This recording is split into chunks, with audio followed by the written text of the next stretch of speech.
Nothing but the bare earth was our dwelling. We wore only what we spun from the hair of camels and sheep. Our religion was to kill one another and raid one another. And if there was among us such as would bury his daughter alive, it was because we did not have enough food to feed her. This is an Arab describing their own life, and this is quoted from Tabari. Now, according to Ibn Khaldun, another Arab historian, he says the Muslims were illiterate Arabs who did not know how to write and keep books. For bookkeeping, they employed the Jews, the Christians, or other certain non-Arab clients versed in it. Their nobles did not know it well because illiteracy was their distinctive character. So here we are given a picture of what the Arab tribes look like and how they behaved, what was their life. Then in that scenario comes Muhammad. Muhammad comes and he fights 38 battles in 23 years and brings all the tribes under one roof. God is directly involved in 8 of the battles, and all aspects of conducting a war are specified in the Quran.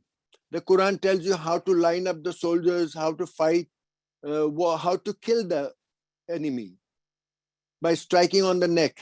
And there is a big discourse between the Shias and the Sunnis who say that you have to hit on the back of the neck or on the front of the throat. This is a big discourse among Sunnis and Shias, and because it's in the Quran. So it was only after fighting 38 battles, that he is able to unite. He has 2 years of peace and he dies of natural causes. After that, there was no industry, and these people would return back to the old practice of fighting each other. So Abu Bakr, who becomes the next Khalifa after Prophet Muhammad, he decides to send them to war against the neighbors. And they are in 633, they are sent to fight the Persians and the Byzantines, the Romans. They lose to the Persians, but in Byzantine they were successful. In this period, Abu Bakr dies, and of natural cause, of course, and Omar takes over. Now, Omar was of the opinion that they should go and fight the Persians. The Arabs were themselves reluctant. They were happy with Byzantine because it was the Persians were fighting for their own country, while the Byzantines had occupied the land of Syria and Egypt, and all those were occupied by them. So it was easier to fight them. They would go back. Anyways, they lose the battle with the Persian and they're successful with the Byzantines, so they carry on. Then when Abu Bakr dies, Omar wants them to go to Persia and they are reluctant. It takes him weeks while Abu Bakr died and they were giving allegiance to him. He was always reminding them to go and fight, and they wouldn't, but finally he manages it. Sorry. Finally, he manages it, and the Battle of Qhadesiyeh takes place. But before the battle takes place, they send emissaries to Yazgir and to Rostam, and they come with 3 conditions. You either follow our religion, or you pay tax, or we'll come and kill you. Now, they are saying this to an empire, to an emperor, to a Persian empire, and they are just tribes. So naturally, Yazgir doesn't pay attention to them and says, if you are coming here because you don't have food, because you have no industry, because you are in trouble, we will give you food, we will give you a good ruler to rule over you and help you survive in the desert. But they are adamant that no, the only way out is that you either convert or you pay taxes. And Yazgir says that if it was not our practice to respect the emissaries, I would have killed you. They are sent back. They were not expecting any fight from them, and they were going about their own thing when all of a sudden they come and gather around Qhadesiyeh, and the message goes out to Yazgir, and Yazgir sends Rostam with his army, and they come and settle down in the fields of Qhadesiyeh, waiting to see what will happen. When the Arabs attack the Persians, this is what happens, and this is what they say. They moved towards the Persians and fought them with swords, but they saw that the swords had no effect on the Persian armor made of iron, and they retreated. Humayya, the commander, said, "What is the matter with you?" And they replied, "The weapons do not penetrate them." So they could not fight the armor of the Persians, and they felt lost. But Omar encourages them. They say that even if you get killed, you'll go to heaven. So go ahead. This life is short. This is nothing over here. The next life is important. Go ahead. Then on the third day, it was a 3-day war basically. On the third day, a dust storm comes up, blowing towards the Persians. The Arabs had an advantage with their backs to the storm. Some make their way towards Rostam, the commander, who was on an elephant directing the army. They managed to dislodge the canopy above Rostam's head, and Rostam's fall from the elephant. They managed to kill him. They captured the Darafsh Kavion, our famous flag. That brings about the defeat of the Persians in the War of Qhadesiyeh. Without a leader, the army is lost. They retreat. Many are slaughtered. The Arabs acquire a lot of equipment and armor, which they use in the War of Nahawan in 637. Just like the Taliban got $85 billion, million dollars, whatever, of armory, the Arabs in Qhadesiyeh managed to get all the armor that the Persian had to leave if they wanted to flee. And that is what they used in Nahawan. Now, the flag of Darafsh Kaviani, which they captured, the guy that captured it got 30,000 dirhams as a gift for having taken the flag. But Tabari says that that flag was worth millions of dirhams because it had rubies and diamonds on it. Then they wanted to pursue the Persians and go and continue the fight, but Omar tells them, "No, I don't want you to go any further. Stop and have a garrison town from where you can supply and continue the fight." So they stop and they built 2 towns. One is Kufa and the other one is Basra. Both the towns are still in existence. And from there, they launched the second attack in 637 on Nahawan. Now, what is Nahawan? Nahawan is the town where in Tisfun was the capital of the Persian Empire. And this was a town surrounding that, and the palace of Yazgir was in Nahawan. It was a fort, and the palace was in the middle of the fort. The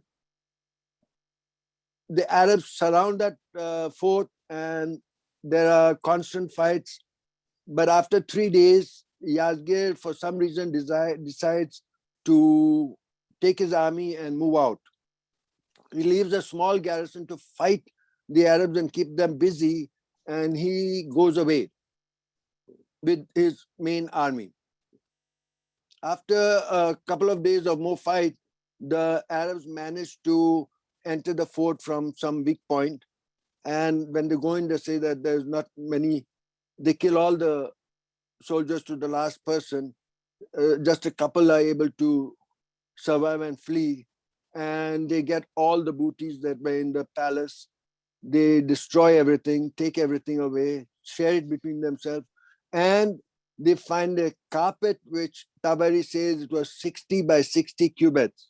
That is about 100 feet by 100 feet. Huge thing. It was in the central hall. They decide to send that to Medina for Omar. When it goes to Omar, he distributes it among the Arabs in Medina by cutting it into pieces. So 100 by 100 feet carpet is cut into pieces and distributed between the Arabs in Medina.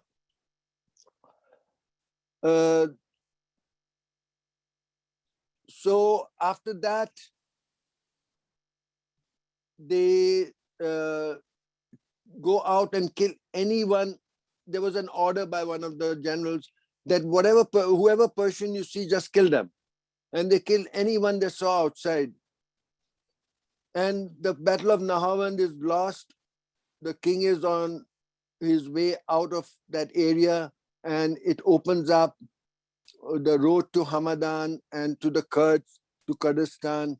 And the next phase we'll talk in the next class. This is up to where we are going to have during this period. Now, if you have any questions, we will answer and discuss whatever comes up. That way we will be touching on more points, because the whole thing is too long to read over here. So I hope you have read the material that we have sent. And if you have any questions, any queries, anything, we can discuss and answer. So I think anyone who wants to ask a question can unmute themselves. And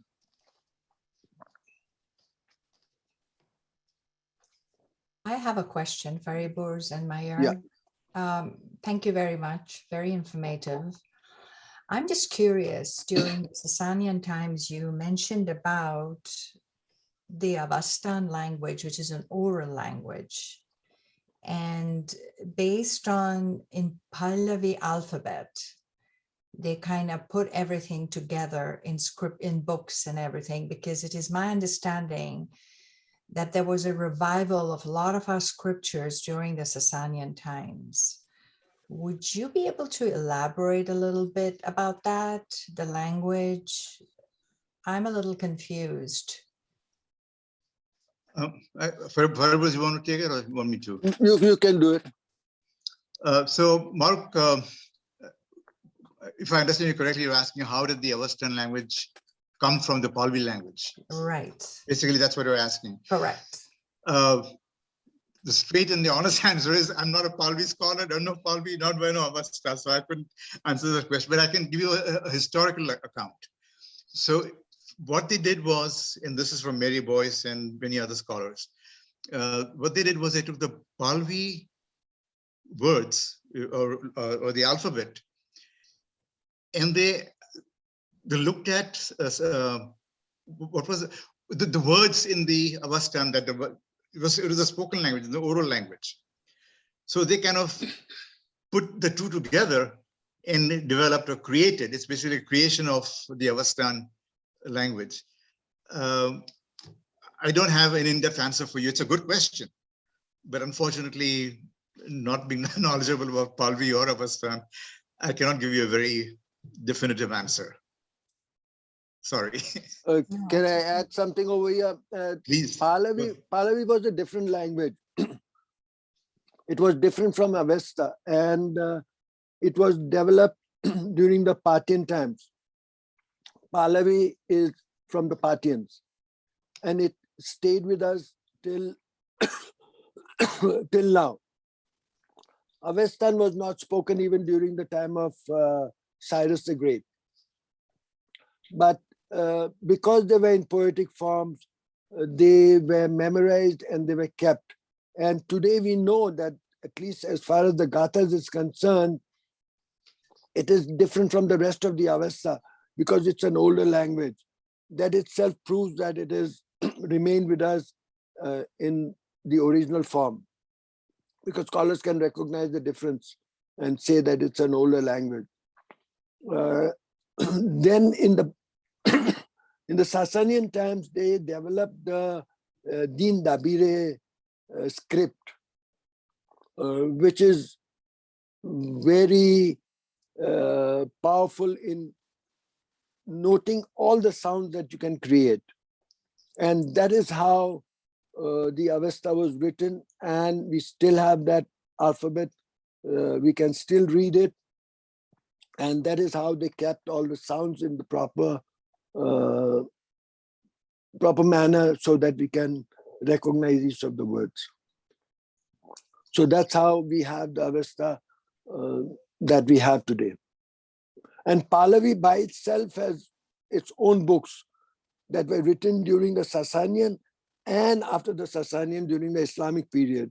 And many of the books that we have are from the Islamic period, the Pahlavi books. Most of them are written over there, and the oldest script, the oldest manuscript that we have is from 1323,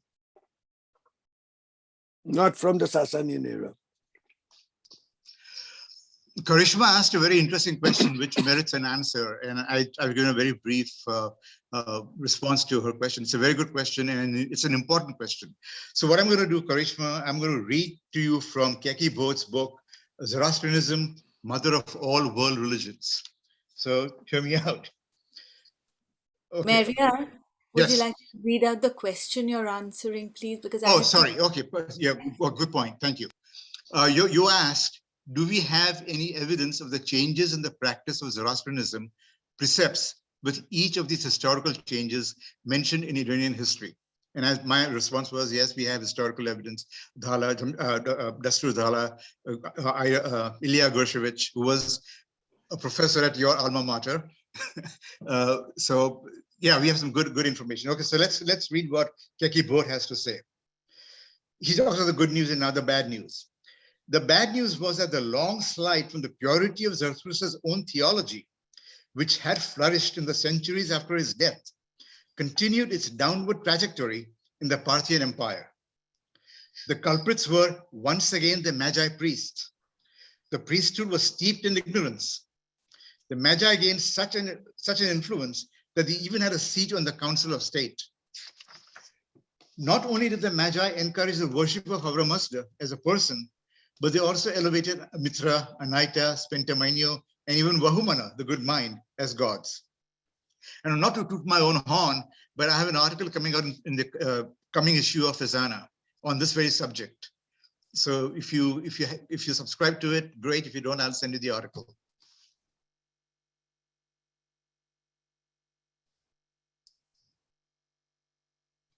Send the article. Please do send me the article. Thank you very much, Mary. Certainly will do. It'll be a couple of weeks before it comes out. I'm waiting for the Fazana issue to be published and printed, etc., etc. So thank you very much. Pleasure. Cyrus Mir, Fariborz, I think that's a question for you to answer, perhaps. Yeah. It says that did Rustam miscalculate the capabilities of the Arab armies? It sounds strange to me that the same tribes that defeated the Byzantine would have surely encountered an armored. Okay. Now the thing is that, of course, they underestimated the Arabs in the sense that they knew them as a tribe who were in the desert. They had nothing to eat. They were not something that they were afraid of. And as it is said in Tabari, most of the time the bordering Marzban, the keepers of the border, were able to handle them. Now that they had come, again, they were not well armed. They didn't even have logistics. They didn't have food with them. they raided the Persian farms and outlying areas and collected their food during their stay in Qhadesiyeh before the war was to begin. They went and captured the sheep and goats of the farmers. And the accounts have been put over there in Tabari's book, how they managed to get the food. So they were not really an army. They were just guerrilla warfare that they fought. And the thing that helped them was the storm, the sandstorm that came right into the face of the Persian army, and they had the backs to it. They managed to kill Rostam by throwing him off the elephant, by breaking his canopy over his head. And that was the downfall of the army. It was an army which was very, so to say, organized. And when the head of the organization fell, the whole army was sort of without any direction. They lost heart, and that was the end of it. Karishma had a question. She raised her hand. The question I wanted to pose, thank you very much, Maria. Thank you, Fariborz Jan. The question is about the Gahambars. So if there was a resource that somebody could take from, does it indicate that grain was being stored in preparation for the Gahambars so that it could be then shared with people? So was there